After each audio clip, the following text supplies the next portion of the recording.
그런데 여기서 가우디를 이야기하면서 빠지지 않는 사람이 있는데 바로 일생 동안 가우디를 후원한 가우디의 재능을 높게 평가한 에우세비 구엘이라는 사람이 있습니다. 아, 도움을 좀 받았군요. 그렇습니다. 가우디가. 그래서 가우디가 이 구엘을 위해서 1885년에 람블라스 거리의 남쪽에 이제 구엘 저택을 지어줬고, 네. 그리고 나중에 그의 이름을 딴 구엘 공원, 이것도 뭐 우리가 볼것 코너에서 말씀을 드릴 건데 구엘 공원도 조성을 했는데, 물론 경제적인 후원은 뭐 구엘이 다 졌겠죠. 재료비는 다 구엘이 되고, 네. 가우디는 설계를 해준 거겠죠. 자기 돈으로 집을 져서 준 게 아니라 그렇죠. 그 돈을 대면 해준 것이죠. 아, 또 구엘이 있었으니까 네. 지금의 가우디가 있었다고 볼 수가 있겠네요. 그렇습니다. 네. 그래서 그 구엘이 없었으면 가우디는 참 없었다라고 보셔도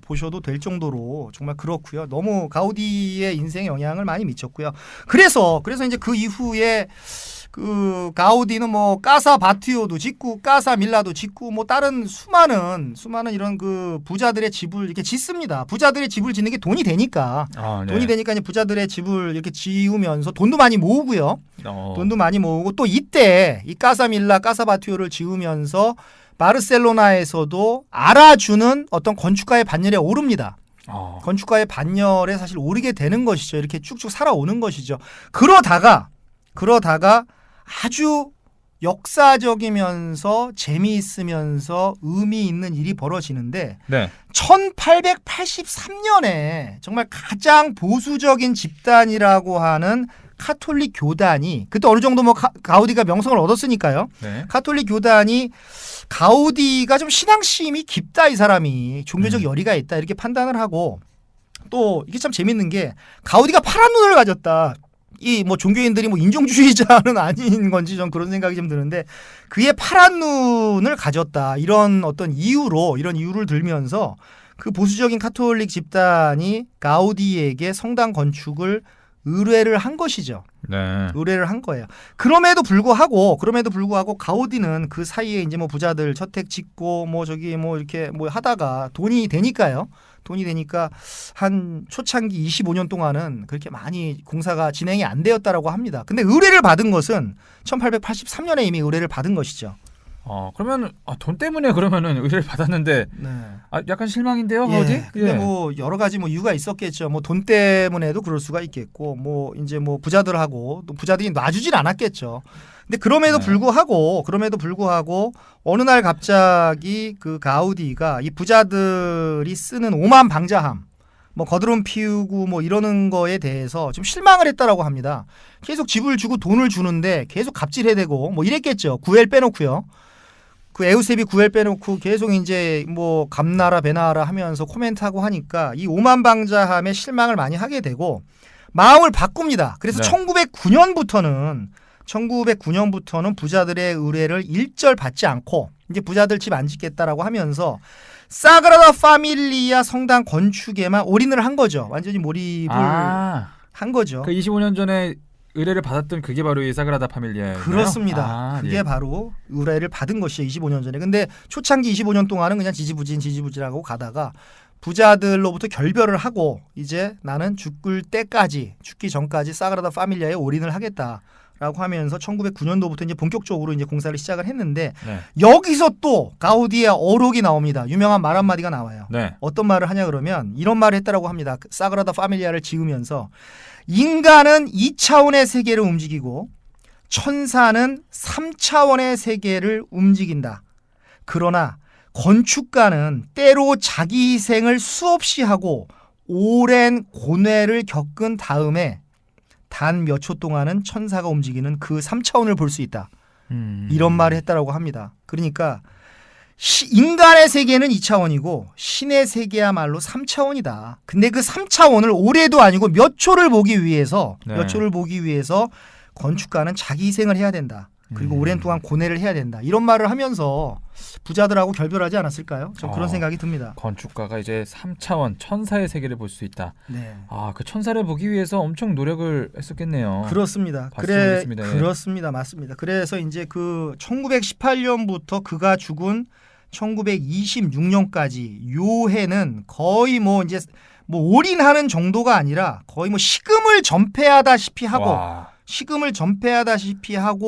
그 사그라다 파밀리아 근처에 막사가 있었는데 그 막사에서 집에도 가지 않고요. 그 막사에서 살면서 사그라다 파밀리아 건축에만 정말 이렇게 모든 열정을 쏟았다라고 합니다. 그래서 옷을 갈아입을 시간조차 없이 음식을 먹을 시간조차 좀 아끼면서 몇 년을 그렇게 와. 그렇죠. 거의 뭐 8년인가요? 네. 8년 동안을 올인을 한 거죠. 정말 이 뭐 자신이 위대한 건축물의 완성을 볼 수는 없겠지만 나는 후배한테 물려줘야 되겠지만 나는 올인하고 죽겠다라는 어떤 그런 생각을 한 거죠. 야, 그 25년 전에 빨리 할 걸 이 생각도 했겠어요. 뭐 그런 생각도 하지 않았을까요? 또 그 정도로 뭐 위대한 건축물이 탄생할 거다 이런 네. 예감을 좀 했었던 것 같습니다. 그렇습니다.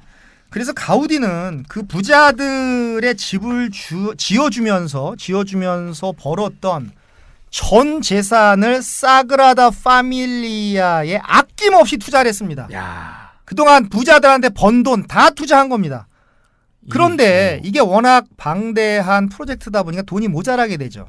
그래서 후원자를 찾아다니면서 모금 활동을 했습니다. 돈 좀 주시오. 돈 좀 주시오. 근데 부자들하고 결별을 하니까 다시 부자들한테 손을 안 벌리고 시민 계급들한테 가서 후원을 좀 해달라고 요청을 했다라고 합니다. 네. 좀 이거 좀 큰 프로젝트니까 좀 해달라. 이제 구질구질하게 부자들한테 안 가겠다.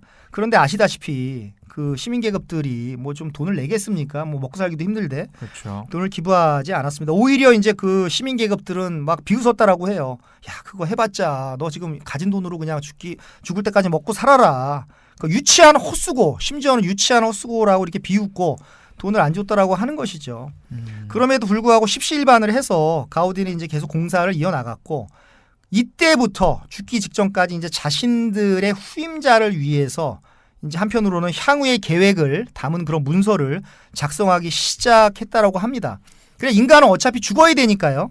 죽어야 되니까 벌써 뭐 70대 넘어가고 하니까 그런 계획서를 작성을 하고 또 이제 내 삶이 자연사할 삶이 얼마 남지 않았다. 뭐 이런 것들을 직감을 했을 것 같고 뭐 그래서 그가 살아 있을 때 만든 것이 그 지하 성당 그리고 이제 성당 건물에 부속된 그 다각형의 평면 공간을 우리가 영어로 앱시스, 아프시스라고 하고 앱시스라고 하는데 그 앱시스 그 부속 공간을 만들고 그리고 나중에 설명드리겠지만 탄생의 파사드 그리고 18개 탑이 있는데 그중에 1개를 완성을 하고 아이고, 그리고 개만, 이제 예. 그 돌아가시게 그 되는 것이죠. 아, 이게 일찍 돌아가셨네요. 네. 아, 이게 시한부라서 어떻게 자기 죽음을 알아서 네. 좀 이렇게 좀 급하게 빨리 좀 그런 건 아닐까요? 네, 그런데 이분이 뭐 시한부는 아니고요. 죽을 어, 거는 왜 알았겠죠. 그랬을까요? 이제 네. 계속 늙어가니까 언젠가는 그 죽을 거라는 것을 알겠죠. 근데 이 진도를 보니까 이 건축 진행 상황을 보니까 자기가 살아있을 때 완성은 어차피 안 되고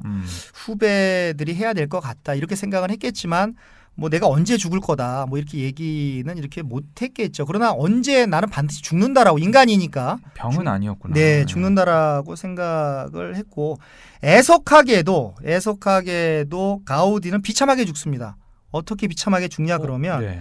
1926년 6월 7일에 이 안토니 가우디는 그 산트 펠림네리 성당이라고 있습니다. 이 바르셀로나 대성당 근처에 있는 조그마한 성당이 하나 있습니다. 산트 펠림네리 성당이 있는데 그 바르셀로나 대성당은 제가 나중에 소개를 할 것입니다.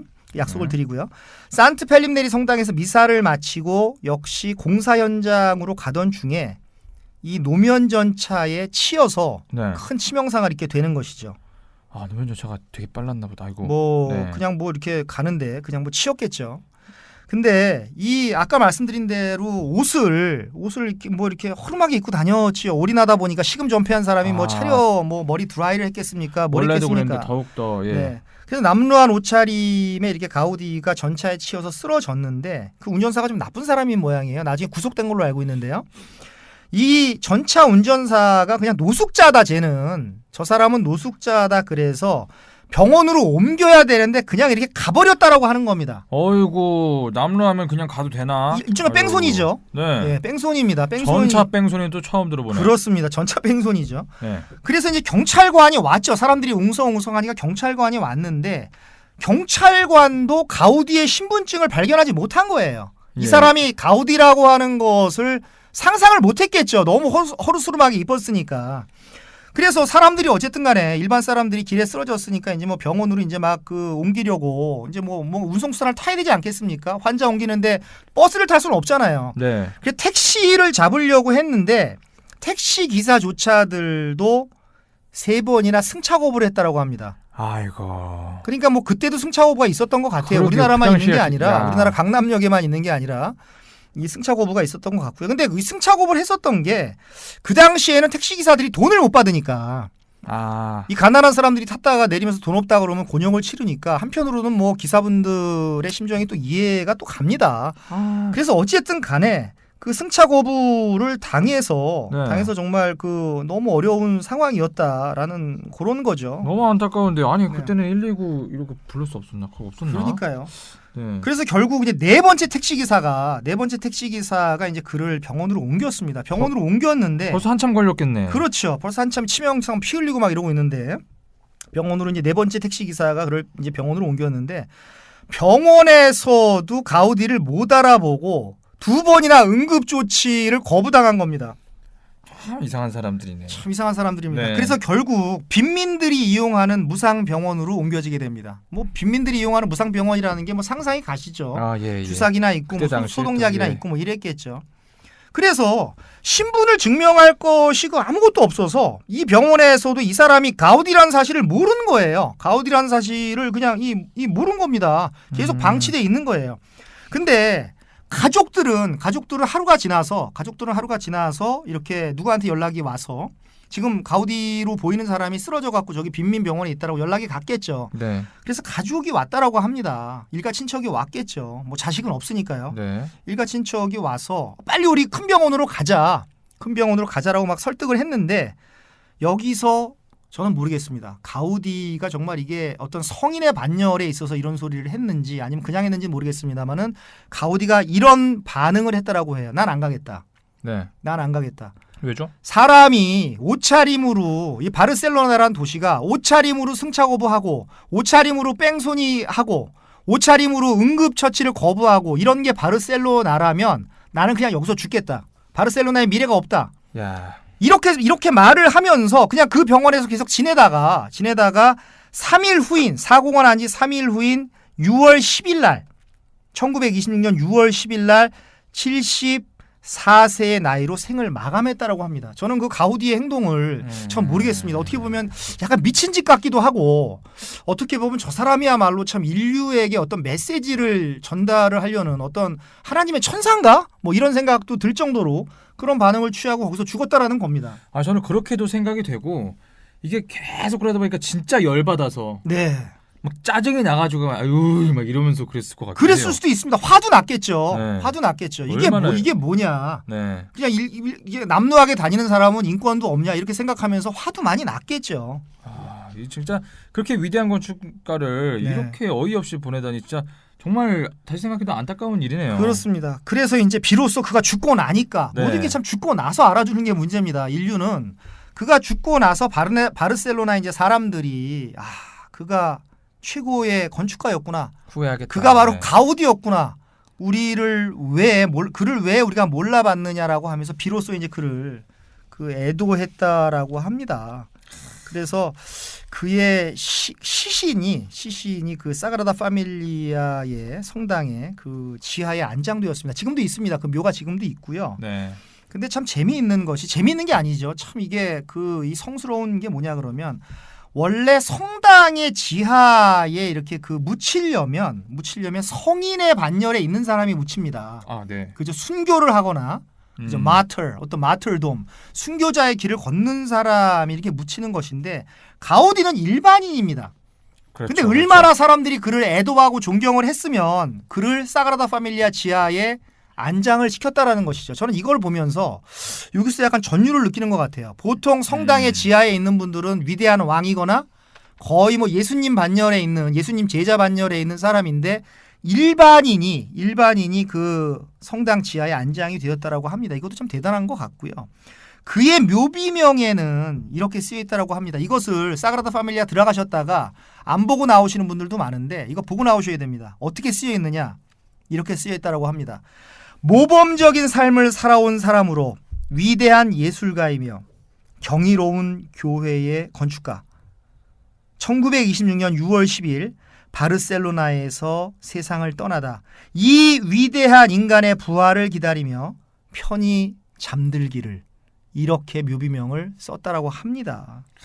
이렇게 위대하고 이렇게 정말 천재인 건축가를 이렇게 험하게 보낸다는 게 참 사람 인생을 알다가도 모르겠고 참 반성을 또 하게 되는 것 같습니다. 그렇습니다. 참 너무너무 안타까운 그런 겁니다. 이제 두 번째 인물을 소개를 드리겠습니다. 자연스럽게 두 번째 인물로 넘어갈 수밖에 없는데 그 사람이 바로 그 에우세비 구엘입니다. 에우세비 구엘이고 후원자. 네, 후원자입니다. 위대한 후원자죠. 이분이 1846년에 태어나셔서 1918년에 돌아가셨는데 그 가우디보다는 그 6살이 많으신 분이에요. 그래서 그 구엘은 어떻게 보면 가우디가 실질적으로 존재하게끔 해준 그런 사람입니다. 천재 건축가, 그리고 후천적인 천재죠. 후천적인 천재 건축가 가우디의 진가를 발견하고 그와 평생 우정을 나눈 기업가면서 친구죠. 아, 기업가였어요? 그렇습니다. 그리고 6살 차이인데 좀 친구였네요. 그렇습니다. 뭐 서양은 뭐 나이 6살 정도는 그냥 친구죠. 예. 저는 뭐 독일 친구는 저보다 30살이 많은데 친구입니다. 그래요? 네.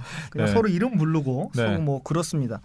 그래서 기업가이면서 예술 후원자이면서 한편으로는 이분이 그 사회주의 이념을 품은 자본가였다라고 합니다. 참 이게 굉장히 그 역설적인 말인데 사회주의 이념을 품은 자본가라는 게 그러네. 사회주의 이념을 품기가 힘든데 사회주의 이념을 품은 자본가라고 말을 하고요. 그래서 이 구엘은 자신이 가진 그 막대한 자본을 허투루 쓰지 않고 미래의 비전과 또 가우디라고 하는 이 천재 건축가에게 투자를 한 것이죠. 아니, 그러면 막대한 부를 좀 쌓았다면 뭐 잘 사는 귀족 뭐 이런 사람이었나요? 네, 이분은 귀족이 맞고요. 아, 구엘은 그 스페인 왕 그 알폰소 13세에게 그 백작 학위를 받았습니다. 백작 학위가 아니고 자귀죠. 네, 자귀. 백작 자귀를 그 받았고 또 바르셀로나 시의원이었으니까 약간의 끝발도 있었던 거죠. 그리고 기업가였고요. 그의 그 풀네임은 에우세비 구엘 이 바시갈루피입니다. 바시갈루피. 요 바시갈루피라는 게 그 구엘 어머니의 성인데요. 요 바시갈루피는 이탈리아 제노바에 있는 그 귀족의 성이라고 합니다. 그 어머니가 이탈리아 제노바의 그 귀족이셨어요.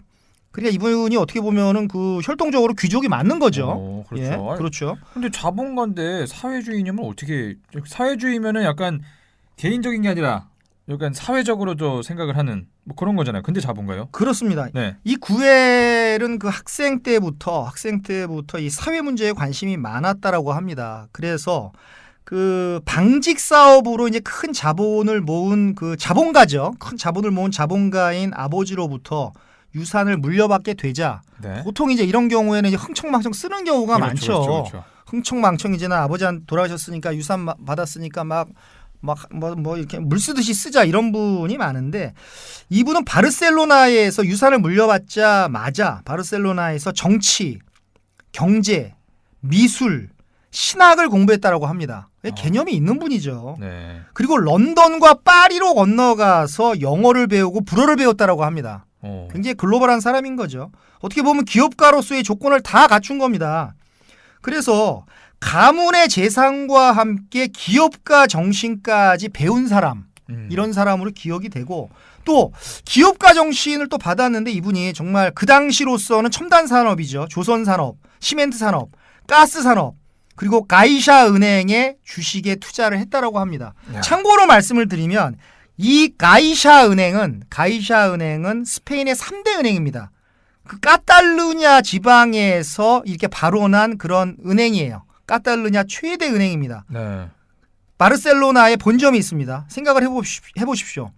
벌써 성견 지명이 있는 거죠. 가이샤 네. 은행에 투자까지. 이 주식에 투자까지 했다라고 하는 겁니다. 그러니까 어떻게 보면 대단히 식견이 있고 성견 지명이 있는 그런 기업가인 것이죠. 아 엄친하네 엄친아. 네, 이거 다 가졌어요. 그렇습니다. 돈도 많고 네, 인성도 있는 것 같고 좀 좋은 것 같고 그렇습니다. 사회주의 이념까지. 야 이거 또 인재 중에 인재네요. 그렇습니다. 네. 사회 문제에 관심이 많으면서도 또 가우디하고 비슷하게 신앙심이 깊었고 그리고 뭐 런던 파리 다녔으니까 당연히 뭐 견문은 넓었겠죠. 그리고 이제 어떤 인문학적 교양이 굉장히 풍부했고요.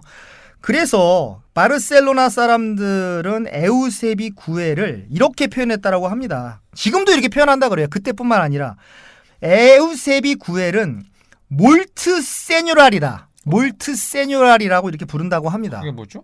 이게 이런 의미라고 합니다. 아까 우리가 초반기에 말씀을 드렸던 세니와 라옥사를, 즉 이성과 감성, 상식과 광기를 모두 담은 심장이자 귀인이다. 이런 뜻이라고 합니다. 귀인이면서 감성적이면서 이성적이면서 상식이 있으면서도 예술적 광기가 있으면서도 세니와 라옥사를 모두 가진 사람, 이런 사람을 카탈루냐 말인 것 같아요. 몰트 세뇨랄이라고 부르는데 몰트 세뇨랄. 네. 지금도 그렇게 부른다라고 하는 것이죠.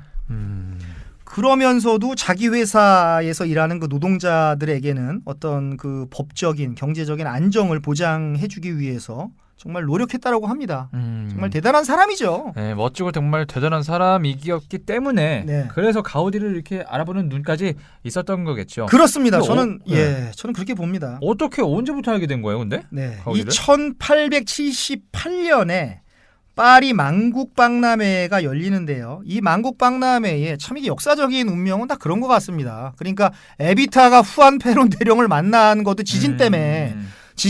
만난 거 아니겠습니까? 우리가 부에노스아이레스 편에서 얘기했듯이.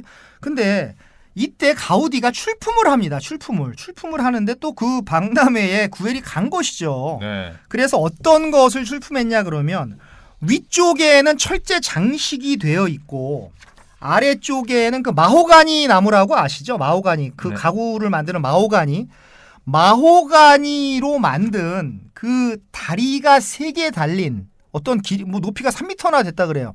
3m에 육박하는 유리장을 만들어 가지고 스페인관에 전시를 했습니다. 네. 근데 그때 또 구엘이 그 전시장을 또 온 겁니다. 와서 그 작품을 딱 보면서 아니 저 위에는 저렇게 철제로 장식을 하고 아래는 또 이렇게 마호가니로 만들어 놓고 높이는 3m나 되고 이 약간 괴물스럽고 기이한 작품을 만든 사람이 누구냐라고 수소문을 했고요. 근데 현장에서는 못 만나고 바르셀로나에 돌아와서 박람회를 다 관람을 하고요. 일을 마치고 바르셀로나에 돌아와서 가우디를 만나게 됐는데 이때 나이가 이제 가우디가 26살이었고 이제 구엘이 32살이었습니다. 그러니까 아주 젊었을 때죠. 네. 근데 만나자마자 두 사람은 이 사람은 나의 친구다라고 불꽃이 튀기면서 우정을 이제 쌓아가기 시작을 했고 죽을 때까지 이 우정이 지속이 됐다라고 합니다. 야. 물론 그 구엘이 먼저 죽었지만요. 바르셀로나에 그 살고 있는 가우디의 작품을 파리에서 보고 네. 만나게 되고 네. 어떻게 보면은 이 가우디가 구엘 덕분에 이렇게 클 수 있었으니까 네. 이 작품이 인생 작품이라고 볼 수도 있겠네요. 그렇습니다. 게, 그렇습니다. 저는 그렇게 봅니다. 인생 작품인 거죠. 두 사람이 만나게 해준 작품이니까. 네. 정말 그 운명의 장난이고 운명의 어떤 마이 데스티니가 되는 것이죠. 아니 저 이런 얘기는 근데 네. 어떻게 하시는 거예요? 저 어떻게 검색을 하십니까? 네, 이런 것들은 제가 참 지금 멀쩡해 보여도 사실 제가 눈이 감기고 있는데 어제 밤에도 제가 밤을 새서 맨날 밤새시네. 네. 원고를 쓰고 논문을 보고 저널을 보고 또 이번에 제가 스페인 다녀왔으니까요. 또 가서 또 알아보시고. 현장 답사를 하고 해서 우리 청취자분들한테 양질의 정보를 전달해 드리기 위해서 많이 노력을 한다라는 것을 많이 알아주셨으면 좋겠습니다. 직접 이렇게 바르셀로나에 간 사람들이 뭐 한둘이겠어요. 근데 그분들은 이런 얘기 잘 모르실 거예요. 갔다 오셔도. 이제 샌드위치만 드시고 오는 분들도 많은데 하몽 샌드위치 와인하고 저는 이제 그런 것들을 좀 멀리하고 저는 이렇게 돌아왔습니다. 야, 브라이언만이 들려줄 수 있는 저희 팟캐스트에서만 들을 수 있는 그렇습니다. 그런 내용들입니다. 네, 우리 팟캐스트에서만 들을 수 있는 그런 내용이라고 저는 자부합니다. 그러니 구독을 눌러주시기 바랍니다. 아주 좋으신 훌륭한 말씀.